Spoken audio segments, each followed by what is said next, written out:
Hello, this is the first time I thought I'd do a commentary over one of my races. So starting off in P5, it was a bit of a weird race, this one. A little bit of dirtiness at the start, and then, well, partly from me, but then it kind of cleaned itself up as the grid spread out. Yeah, rolling start, so we're just starting now. Trying to stay in that slipstream.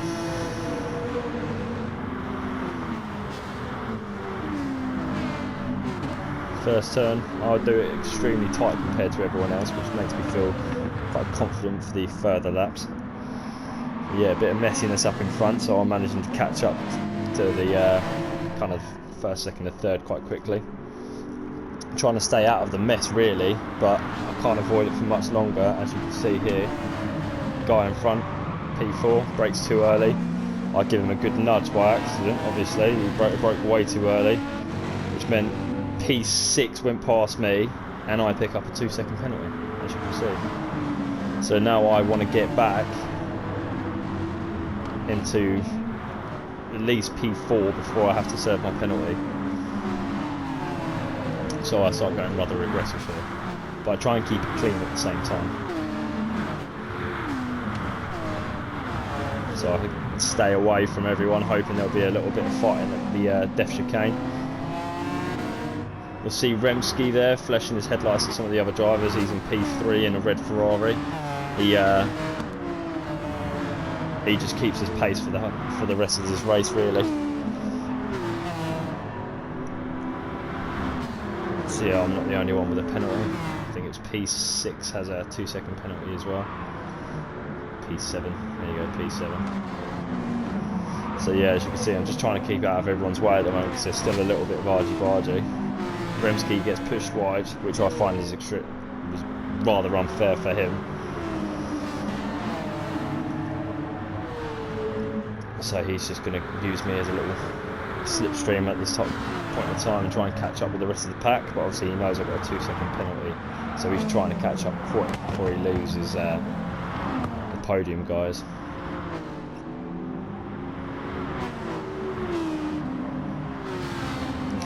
Yeah. P1 pole position, he's gone. We're not going to see him for the rest of the race really. He just puts his head down and leaves the rest of us behind while we all fight. There you go, right, there's me just serving my penalty, losing an extreme amount of speed there. Remski comes straight past me, but he pushes quite wide, so he doesn't get the exit speed that I do on this hill here. So I managed to, despite the fact lose a position, stay in a slipstream, which means that we're going to try and somewhat work together to try and get to the front of the pack. See, we go neck and neck. I wanted to be the leader, let him use my slipstream. But he's quite happy with that position, just lets me go in front, uses the slipstream, and we kind of work together for the next lap, I think it is. And yeah, the guy from P1 gets taken out by the death chicane, gets the best of us. So it means that we're now fighting for 3rd and 4th. So we've kind of now, coming up to the end of this lap, decided let's leave 1 and 2. Let's have our own little battle. So he shifts from working as a team to being ultra defensive. I'm not sure if you can kind of tell in the style of driving. Taking extremely tight on some of the corners there.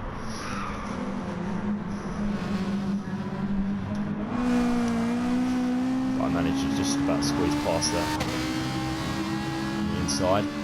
It's not the last of it though. Now I'm trying to go defensive, which means I'm now losing speed on each one of my corners. Gives me a little budge. I don't mind there.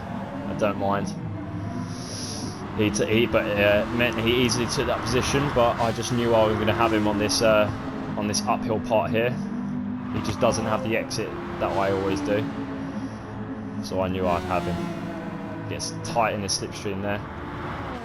Just let that carry me all the way down the hill. There we go. So coming here, I look for a move on the inside. Don't quite make it, so I run wide.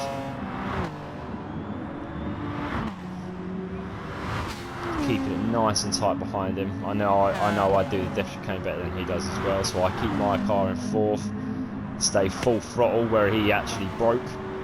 So you may not look it, but I'm actually catching up to him here. And yet again, I look to outbrake him on the inside because I know I got what I can in this Toyota compared to his Ferrari. As you can see there, he tried to brake quite late as well. His brakes locked up, so I took it from the inside.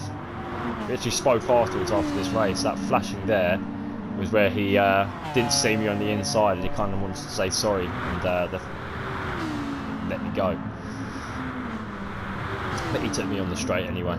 He's got a Ferrari, he's a lot faster. But as you can see, every time he's braking, they're seizing up on the rear. Just doesn't have the braking that I do. So one extra lap is all I needed here. I took that position. But he keeps it tight though, despite the fact he doesn't have the cornering that I do. He keeps it extremely tight. He's not a bad driver, this guy.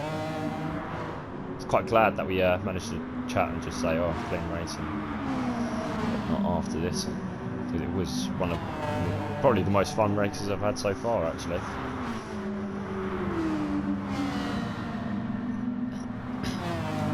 So yeah, coming straight down this hill, as you can see, I've left him over that hill ascend. He's seized up his brakes again, trying to catch up to me, and I keep a very perfect racing line. I know I've got my distance now, so I just keep it as clean as I can, and I just want to get to the finishing line. There's no chance I'm catching up with P2, so just knuckle down and just get myself back. And as you can see, Remski had a little skid there. Didn't lose too much speed, so he's still in my rear view. As you can see, yeah, just kept my line clean. Expected him to want to push. But as you can see on the straight, he's coming for me. But it's the last lap, so he's just not got the distance. And there we go, across the line. Not far off by the time we came round that last bend. But as I say, he's quick on them. He's quick on the straights. All in all, though, good race. Good race. GG. GG.